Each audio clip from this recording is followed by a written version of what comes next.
Sentenza sospiża għal Patri Deo De Bono wara li fil-qorti ammetta illi seraq fidet u pitturi bil-maġistrati Farrugia jgħid illi l-każ huwa serju għaliex din ma kienx sempliċi serqa ta' xi 20 euro. L-eks kappillan ta' Sant'Uistin ġie kundannat sentejn ħabs sospiżi għal 4 snin. Ġie ordnat ukoll ħallas is-somma ta' aktar minn 9,500 euro f'danni lil terza persuna illi ma kienx taf li xtrat oġġetti misruqa.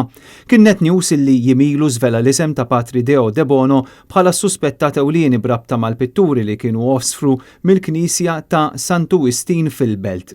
Fil-waqt li Patri Deo De Bono ammetta għal bosta mill-akkużi fil-konfront tiegħu, id-difiża talbet illi fid-dawl tad-delikatezza tal-każ is-smigħ jinstema' fil-magħluq. Il-qorti laqet it-talba tad-difiża mmexxija mill-avukat Stephen Tonal-Owell bil-prosekuzzjoni titmexxa mill-ispetturi Xavier Baldacchino u Jeffrey Scicluna.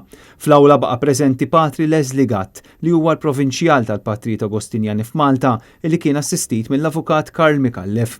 Jidher illi l-oġġetti kollha misruqa brabta ma' dan il-każ ġew irkuprati.